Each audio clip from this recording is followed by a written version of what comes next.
ಆತ್ಮೀಯ H16 news ಅರ್ಥಾತ್ ಸಿದ್ದರಾಮಯ್ಯ ಸ್ವಾಗತ. ನಾನು ನಿಮ್ಮ MI ಅಥವಾ ಮಲ್ಲಪ್ಪ ಜೋತವರ ಆತ್ಮೀಯರೇ, ನಮ್ಮ ಸಿದ್ದರಾಮಯ್ಯರ 4.48 ಲಕ್ಷ ಕೋಟಿ ಬಜೆಟ್ನಂತೆ ಮಂಡನೆ ಆಯಿತು. ಅದರ ಪರ ವಿರೋಧಗಳಂತೆ ನಿಶ್ಚಿತನ, ಅದರಲ್ಲಿ ಎರಡು ಮಾತಿಲ್ಲ.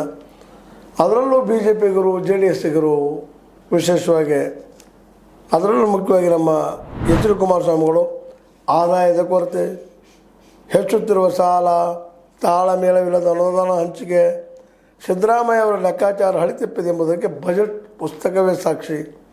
ನಿರೀಕ್ಷೆಗಳನ್ನು ಸೃಷ್ಟಿಸಿ ಅತೀವ ನಿರಾಶೆ ಉಂಟು ಮಾಡಲಿದ್ದಾರೆ. ಈ ಬಜೆಟ್ ಕರ್ನಾಟಕಟೋರ ಮತ್ತು ರಾಜ್ಯಕ್ಕೆ ಭಾರ.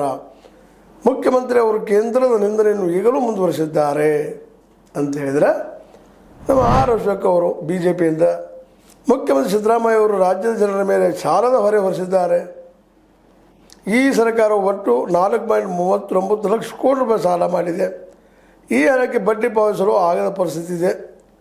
ಸರ್ವರಿಗೂ ಸಮಪಾಲು ಕೊಡುತ್ತೇವೆ ಎಂದು ಅಧಿಕಾರಕ್ಕೆ ಬಂದ ಸಿದ್ದರಾಮಯ್ಯ ಸರ್ಕಾರವು ಈಗ ಸರ್ವರಿಗೂ ತೆರಿಗೆ, ಸರ್ವರಿಗೂ ಸಾಲ ಎನ್ನುತ್ತಿದೆ. ಯಾವ ಯೋಜನೆ ಇಲ್ಲದ ಖಾಲಿ ಚೊಂಬಿನ ಬಜೆಟ್, ಚೊಂಬು. ಈ ರೀತಿಯಾಗಿ ವಿರೋಧ ಪಕ್ಷಗಳು ಮಾತಾಡ್ತಾ ಇದ್ದಾರೆ.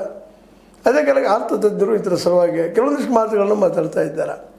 ವಿತ್ತೀಯ ಕೊರತೆಯನ್ನು GSDPಯ ಶೇಕಡ 2.96% ನಿಯಂತ್ರಿಸುವ ಹಾಗೂ ರಾಜ್ಯದ ಒಟ್ಟು ಸಾಲವನ್ನು GSDPಯ ಶೇಕಡ 24.94ಕ್ಕೆ ಮಿತಿಗೊಳಿಸುವ ಮೂಲಕ ಸಿದ್ದರಾಮಯ್ಯ ಅವರು ಈ ಬಜೆಟ್ನಲ್ಲೂ ಆರ್ಥಿಕ ಶಿಸ್ತು ಕೈಗೊಂಡಿದ್ದಾರೆ ಅಂತ ಅರ್ಥತಂದ್ರೆ ಹೇಳ್ತಾ ಇದ್ದಾರೆ.